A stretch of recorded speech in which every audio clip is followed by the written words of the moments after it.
pessoal, professora Ivane aqui de volta. Nós vamos dar continuação agora ao assunto dos plateumintes, vermes achatados, triblásticos, acelomados. Nós já vimos que eles têm 3 grupos, trematoda, cestoda e turbelária. E hoje nós vamos falar especialmente das verminoses que eles causam então aí. Quais são as principais verminoses de plateumintes? Teníase, esquistossomose e cisticercose. Nós vamos falar hoje de esquistossomose ou barriga d'água. Quem é o agente etiológico dessa doença, então? É o Schistossoma mansoni, um verme achatado, um verme plateumintes, e ele mora onde? No sistema porta-hepático humano, então aí, na entrada, né, do fígado ali. Galera, esse animal se aloja também no intestino. E nós já vimos que eles são dioicos, de sexos separados, tem o macho, tem a fêmea.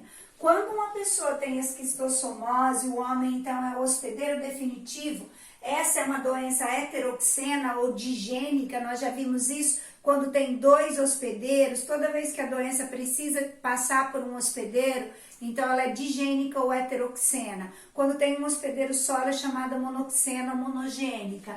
Então, o homem com esquistossomose ou barriga d'água defeca perto da água ou na própria água, na água doce isso, galera.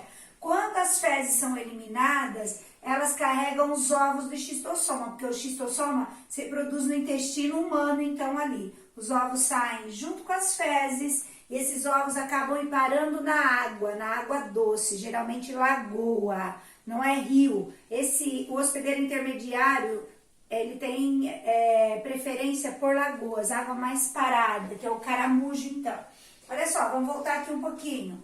Aí os ovos na água evoluem para uma larva ciliada, ela tem cílios para locomoção. O nome dessa larva é miracídio.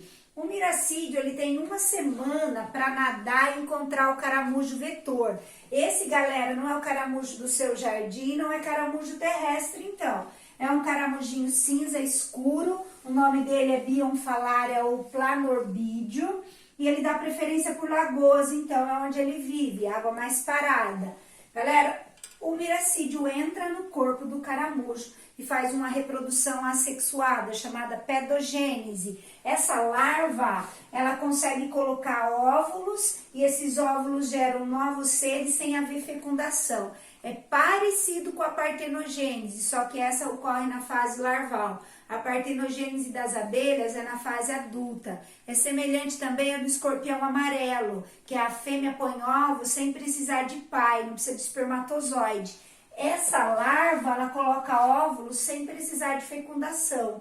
No caramujo, eclodiu, galera. Quando nascem os ovos, quando essa larva miracídio põe esses ovos dentro do caramujo, eles evoluem para larvas cercárias, então eles eclodem em larvas cercárias. Essa larva já não é mais ciliada, é uma larva flagelada. Ela tem meio que o formato de um espermatozoide aí. Essa larva, ela vai nadar e ela consegue penetrar na pele humana. Quando ela penetra, a cauda fica do lado de fora. E essa larva, então, ela penetra na pele, cai no sangue, do sangue ela migra para o fígado, para o intestino, na verdade. Quando chega lá no intestino, o macho e a fêmea costumam se alojar e se acasalar no sistema porta-hepático. O líquido intestinal drenado para o fígado começa a se acumular e a barriga começa a crescer. Então começa a haver um acúmulo de líquido intestinal, então aí. Galera, a pessoa tem hepatomegalia, que é inchaço do fígado. A barriga cresce, então o sintoma é barriga d'água, pode ter febre, dores abdominais, diarreia, e a pessoa então vai ficar com esse abdômen bem crescido, e é uma doença aí que dificilmente tem cura, é uma doença de difícil cura. Então essa é uma doença endêmica em algumas áreas do Brasil. Na nossa região aqui no Paraná nós não temos barriga d'água, mas a barriga d'água ocorre em várias regiões do Brasil. Em Goiás, por exemplo, no norte a gente tem, e tem alguns casos e algumas lagoas no norte que eles já falam, ó, essa lagoa não pode tomar banho porque tem xistose. Se você tomar banho numa lagoa contaminada, a larva penetra na pele. Em alguns lugares do Brasil onde as mulheres ainda lavam roupas no rio, a larva penetra na pele, galera. Olha só, essa é uma doença digênica. Professora, como é que combate isso? Saneamento básico. Então, olha só, tem que ter saneamento básico, não defecar no solo, tem que ter rede de esgoto. Saneamento básico, combater o caramujo. Quem come o caramujo? A tilápia. Onde tem tilápia, não tem o caramujo bionfalária. Isso é controle biológico. Prof, eu posso comer a tilápia? Pode, não dá nada. Ela não hospeda esse verme, então, aí. Os peixes hospedam outros vermes, mas não esse. Ok? Então, olha só.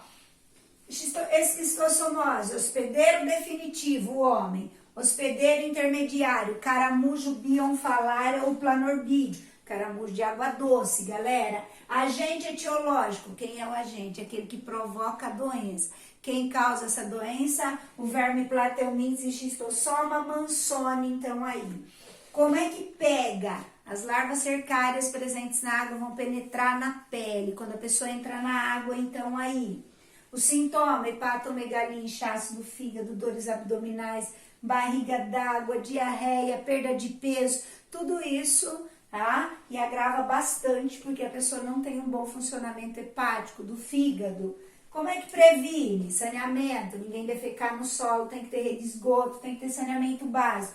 Acho que a prof sempre fala, se eu investir $1 em saneamento básico, eu vou economizar 5 a 6 dólares tratando de doenças. É isso que a OMS recomenda. Então, olha só, tratar os doentes, não nadar em lagoas contaminadas, eles chamam de lagoas de coceira. Se você sabe que tem barriga d'água naquela região, não entre naquela água e combater o caramujo vetor. Então, essas são formas de se combater a esquistossomose ou barriga d'água. Pessoal, a gente fica por aqui, ok?